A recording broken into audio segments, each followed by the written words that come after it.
안녕하세요. 오늘은 조형 요소와 원리에 대해서 공부를 할 거예요. 자, 조형 요소와 원리를 설명하기 위해서 간단한 그림을 그리면서 설명을 해볼게요. 자, 화지에다가 이렇게 점을 찍게 되면, 자, 이 화지를 보여줬을 때 사람들은 흰색 도화지예요 라고 얘기하지 않고 점이 찍혀 있어요 라고 얘기를 하게 됩니다. 그건 이 아주 작은 점도 그림으로 인식하고 있다는 뜻이겠지요. 자, 점을 여러 개를 찍습니다. 그럼 우리가 흔히 말하는 점이 모여 점이 모여 선이 된다고 얘기를 하죠. 그리고 이 선이 몇 개가 모이면은 면을 이루게 됩니다. 자, 이 면을 또 몇 개씩 모아요. 그래서 면을 모아 형태라고 합니다. 형을 이루게 되죠. 우리가 이 면들이 모인 부분에다 대고 이거는 집이야. 그래서 여기 창문이 있고 문이 있어 라고 말하면 이 순간부터는 이 면들, 이 형태는 집이라고 부르게 됩니다. 자, 빛이 여기서 가해졌을 때 자연스럽게 여기는 밝고 여기가 어두워. 그래서 이쪽에는 그림자라는 게 저 라고 할 때 이 그림자지는 이런 부분, 밝고 어둡다. 이런 걸 우리는 명암이라고 합니다. 밝고 어두움.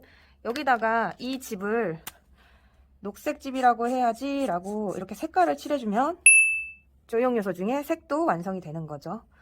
자, 이 집 혼자 있기 외로우니까 이 옆에 개울가를 그려보겠습니다. 뭔가 이렇게 일렁이듯이 움직이는 이러한 모습, 반복이 되는 듯 하면서도 어떤 운동감과 리듬감을 준다. 이런 걸 율동이라고 합니다. 자, 이 율동이 있는 이 부분은요, 물가예요. 개울가에 얼쟁이 한 마리. 자, 그래서 물가가 있으면은 또 물가 주변에 나무를 심어줘야겠지요. 근데 나무를 한 그루를 심는 게 아니라 이렇게 여러 그루를 심는다. 이것을 반복이라고 합니다. 반복.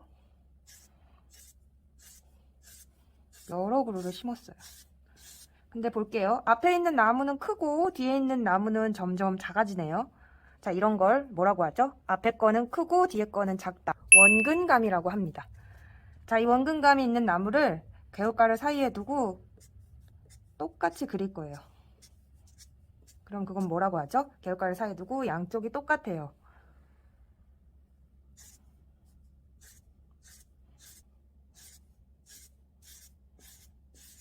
똑같아요. 대칭이라고 합니다.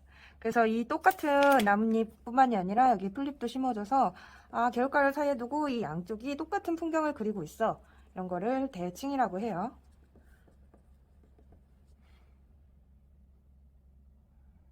자, 이 사과나무, 여러 사과나무 중에 한 그루를 한번 자세히 들여다볼게요. 이 나무를 보니 이 나무 껍데기가 이렇게 거친, 촉감적으로 느꼈을 때 이 거친 느낌을 주죠. 이런 이 재료가 가지고 있는 고유의 느낌을 질감이라고 합니다. 자, 이 거친 나무에 아직은 덜 익은 듯한 사과나무들이 여기 이렇게 열려 있어요. 근데 한 나무만 빨갛게 익었네요. 초록색 사과 중에서. 그럼 이 나무는 이 사이에서 어떤 느낌을 받죠? 색깔적으로 대비라는 느낌을 받기도 하고요.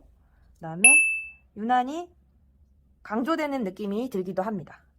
자, 이 사이에 이 사과나무, 잘 자라고 있는 이 사과나무가 농 익어서 이제 땅바닥으로 떨어지게 됐어요.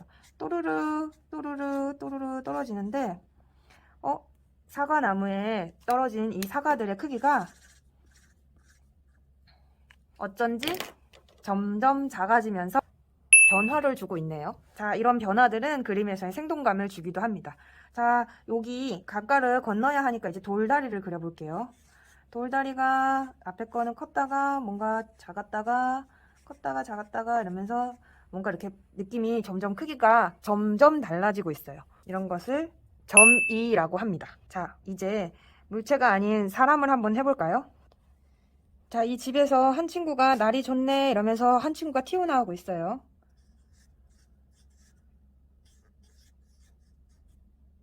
똥머리가 아름다운 그대가 야호 이러고 뛰어나오고 있어요.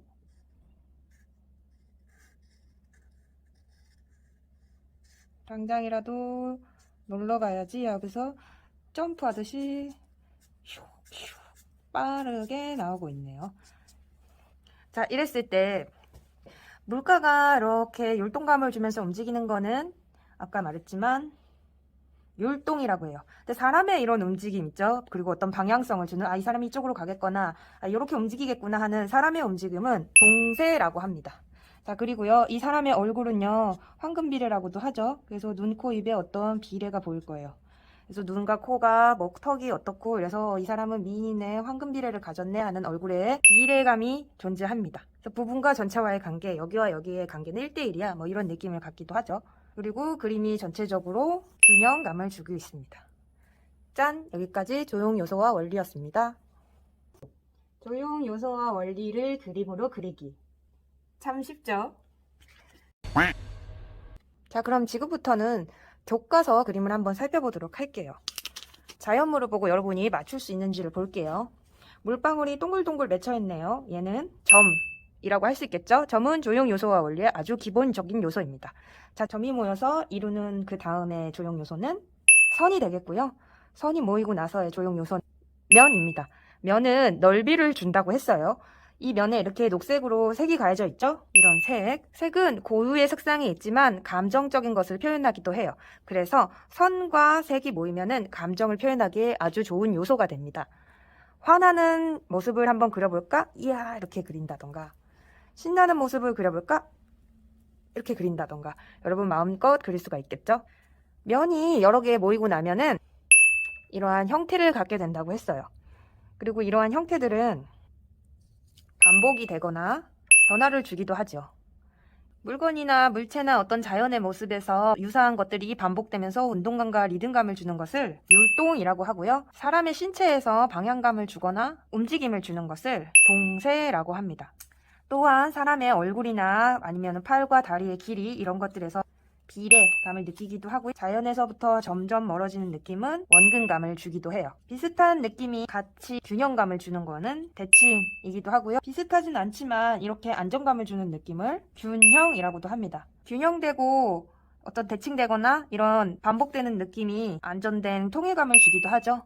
이런 통일감이나 규칙성은 안정감을 주기도 하지만 단조롭다고 느껴지기도 해요. 그래서 색이나 모양에서의 변화를 주기도 하는데요. 이렇게 변화를 주면 강조되거나 대비되는 느낌을 받기도 합니다. 물건의 겉면에서의 그 고유의 느낌, 촉각적인 느낌을 질감이라고 했었고요. 그리고 물건이 갖고 있는 밝고 어두운 느낌, 영암도 있을 수 있겠네요. 자, 이렇게 교과서에 있는 그림들도 한번 살펴봤어요.